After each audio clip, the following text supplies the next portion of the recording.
In this video, I want to talk about truth theories. There are two. And it really dovetails well with what we were just talking about with the materialist problem and the mental problem. Only matter, only mind.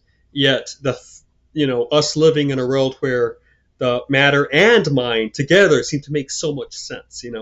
Um, many people gravitate towards that third option, which is actually inherently contradictory, but we seem to get away with it as we live life. Okay. So, we get up out of bed and we do our day, whether we figure it out, whether it's mental or material. You know what I'm saying? So, but truth theories are very important. So let's talk about two. Okay, they both begin with C, and that's not my doing. These are the actual terms that are used. Okay, one is the correspondence theory of truth. But by the way, before I get into this, I should just say that for the purpose of this discussion, let's define truth. Or let's posit, okay, that truth is a condition of a proposition. In other words, of a declarative sentence, not a question, interrogative, not a command, and not a hypothetical, but it is the property of a declarative sentence, okay? So you have a subject and a predicate. You have a subject and something said about the subject. That's literally what the word predicate means, predicare, to preach, to talk about. Okay, the subject and something said about it.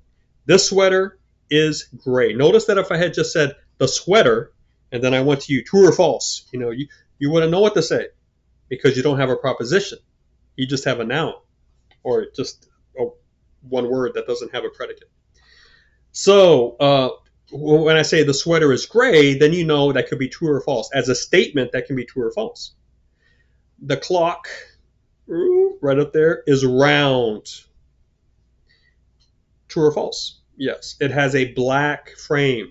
False. You see what I'm saying? So, truth, you first have to get the declarative sentence, and then you can say, is it true or false? Now, we're going to run with this notion, and then I'll talk to you about another idea of truth at the end. I'm writing it down so I don't forget. So the correspondence theory is exactly what I just sort of demonstrated. You get a proposition, the sweater is gray, and you can understand it, right? You can close your eyes and you can hear it, right? Like, for example, close your eyes right now. Close your eyes. Now I'm going to say I'm holding up two fingers. I'm holding up two fingers. Okay, some of you are looking already. You're cheating, but anyway, you can understand that. You got the message. Okay, so now you know that it has a truth value. What do you think? Is it true or false? And now open your eyes. Here's two. So it was true. Okay. So you don't have to see anything to get the message of the proposition. But then when you get the message, you basically just open your eyes and you look. And if it matches what you think is reality, if it corresponds, then we say it's true. If it doesn't correspond, we say it's false. Now, sometimes reality at a very microscopic or macroscopic level has to get mathematical because you don't actually see, that galaxy 7 light years away or whatever. But if that star is there, then this object is going to have a wobble, and you have this chain of hypotheticals, and then you get the data and you try to match it up, and if you think that it corresponds, that's the correspondence theory of truth. Okay. Now the second theory of truth is cohesion theory, and cohesion theory says because of Descartes, because this all can be a dream, I don't know what reality is. I just know that we have words, we have symbols, we have signs. Remember semantics? We have the symbol, the icon, the index. All three of those things are signs. And I just, as we use signs together as a community, if we are all on the same page as to what the signs mean and how we should act with the signs, I don't care if the signs refer to anything that's real or not. We're going to use that as truth. Okay. So truth is at that point not whether or not the statements actually show you what reality is. It's that the statements are working together the way you think they ought to work together. Now let me give you some examples of this. Okay. Have you ever been born? Are you born or not? Born. Like, here comes the heat. Okay, I hope you can hear it. But anyway, I hope you don't hear it. But anyway, I think we would all say yes. If you're watching this video, that's proof that you have been born at one time or another. Okay, but if you ever were trying to go to, say, the city government or the state government to maybe, let's say you needed some funds for something, maybe you apply for Medicaid or some sort of benefits that the state provides. You are not going to get anywhere without a birth certificate. Okay, they're going to ask you, where's your birth certificate? Where's your proof of citizenship? Okay, and it's not going to do you any good for you to stand in front of them and say, here I am. I don't need a birth certificate. I'm alive. They're going to be, no, that's not how it works. You have to agree with our system, and our system is going to turn you into data, and our data, we're going to enter the data, and then, the data has to agree with other data, in terms of age group and nationality and, citizenship and all of that. And if in that system, the output comes out that you are qualified, then you get your benefit. Okay, but we got to get you into the system. So the person is basically saying, of course I know you live, you were born, but I need the numbers. I need to be able to enter this into information that gets into the system. So at that point, they're asking you to participate in a cohesion system. That's why fraud can be so rife there, because as long as you get into the system with those numbers, you can go places. So here's another example. Let's take red lights and green lights, because some people are colorblind and they don't see those lights, right? But red and green, we all begin to recognize that when we see that color, we need to stop, and when we see the green, we need to go, or whatever. I don't actually know what you experience when you look at those numbers, because I'm not you. You could be colorblind and you could be having this sort of different experience in your mind about the thing you are actually seeing, okay? But as long as you stop, whenever you see whatever you're seeing, and I see it, and we both agree to stop, I don't care if you sense it as red or green on the inside. Whatever, we both need to know that the moment is shared by that. I'm thinking it's green. You're thinking it's green. We all stop and we go according to that. So it can orchestrate activities. But the fact of the matter is, I have no idea how you're experiencing that light. I do not know that your experience of this, which I call gray, is the same thing that I'm experiencing, because that's a black box in there, okay? I just know that when I say the word gray, I'm thinking you should say yes. And then I say, gray, is this gray? And then you say yes, my expectations have been met, and we can keep on operating, okay? Now, if you take this back to Descartes' problem as to whether or not the material world can actually exist with the mental world, you might be able to say all of this is language. All of it. You think it feels real, but it's just more signs and symbols, okay? And as long as we operate according to the expectations as a community about this language, we're going to be okay. In other words, this looks like a house, right? Okay. I cannot prove that it actually is, because that's Descartes' issue. That's Cartesian doubt tells me that this could still be just a dream. I don't know if this house is real or not, but it looks like I've got a house. And as long as my neighbor doesn't come crashing through the door, or comes through that door thinking it's his house, I'm okay. And I better not go into their house. I don't know if it's real or not, but those are the expectations. So when I get that language, that the language of house before me, I know what to do and I know what not to do about that, right? And as long as everyone in the community understands that and operates, then we're going to be okay, whether the house really exists or not. And so that's what we mean when we say cohesion is cooperation. It is not revealing reality, okay? But you might be extreme here and say, well, that's really kind of all you get. It's just a bunch of, well, at the end of the day, it's just a bunch of propositions that we believe in, and as long as they harmonize with each other, that's all we got. Then someone said, well, we may as well call that truth.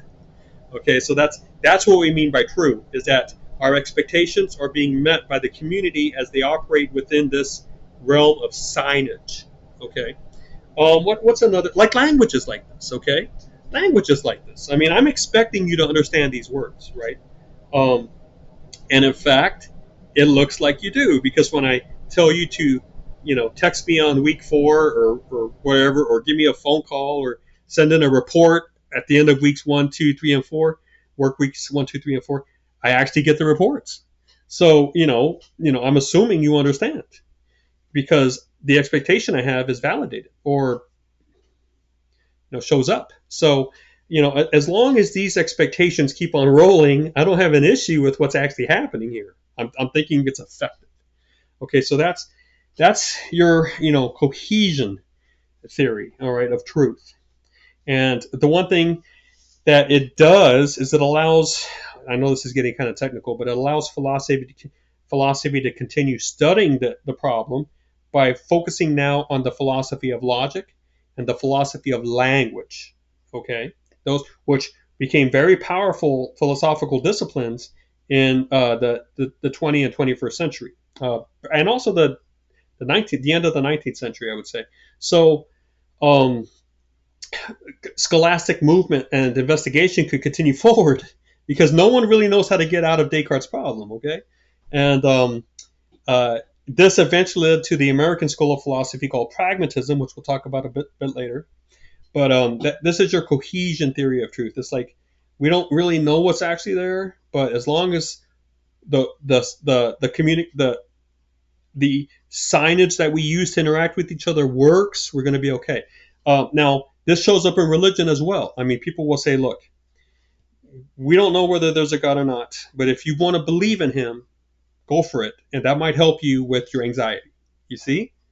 So, in other words, there's a whole body of knowledge that we call Christianity, or belief in God, and you can learn that language. You can learn those propositions, those sentences, how to speak that way. You can learn how to pray. You can learn how to talk about God. And then when you find a community of people that also believe in that register is a type of language, a sort of a certain version of a language. If you find people that also believe in that register, and you live with them or visit them once a week, i.e. go to church, you can have this very powerful sense of community and of hope.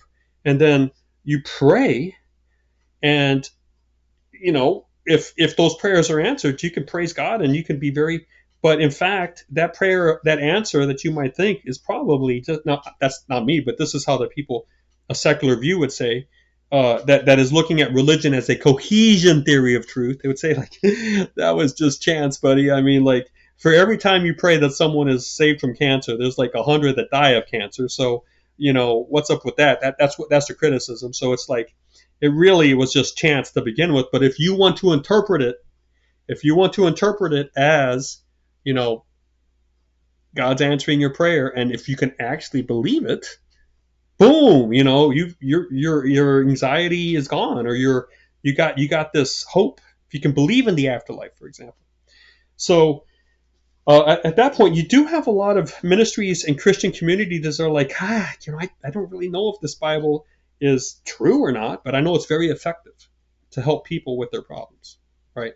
And so at that point, religion then is operating along a cohesion theory of truth. Okay, so correspondence theory is saying we really want to know what's actually there, and once we find out what's actually there, we can talk about it. And when we talk about it, we're using propositions, okay? And because of the correspondence of the proposition with reality, we can trust that we know.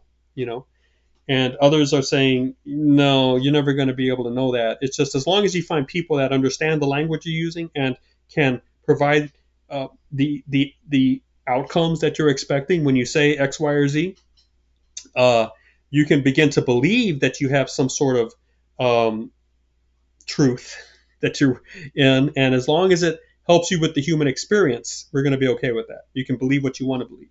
Okay, just so those are your two truth theories that really are the main theories. Now, I said at the beginning that truth is a condition of a proposition, and for us here, for the sublunary world, okay, the sublunary experience, subluna, under the moon. That's actually a word. Look it up. Um, uh, for the sublunary experience, we can just kind of operate that way, right? But what if you have a being, a mind, if you will, that is so powerful and creative that whatever they speak a proposition, the thing comes into being? What if someone can speak truth into being? What if they can actually just look out, if you will, and say, let there be light, and wham, there's light? Okay? At that point, you have somebody that's in control of truth. All right? And the situation is reversed. In other words, for correspondence theory, we live in this world, and we say, well, I experience the world, and 1, 2, 3, 4, 5, by golly, I just experienced that I have 5 fingers on my left hand. So the statement, I have 5 fingers on my left hand, is true. Okay? It seems like the experience comes first, and then the statement, and then we match it up. That's correspondence. But you might have someone that is so powerful in creating worlds that the statement comes first, and the reality follows as obedience to the command. So for someone this powerful, some of the key aspects here are that this person can never tell a lie. You understand that, right? Because whatever they say, wham, it's there. And the universe then is really the primary function is obedience. Okay, very interesting thing. But that's truth as power. When truth is a function of power, that's what happens. Okay, now this has intrigued humans for a long time. That's why you have so many people interested in occult, and you have the trope of the magician is a very, very, very long thing with us in the West and the East. Someone that can seem to speak reality into being. Okay, and it makes you wonder, when you have that sort of history of an idea, whether or not there was the primordial event that you did actually have someone that could do that. Well, anyway, some thoughts about truth. Okay, thank you for watching.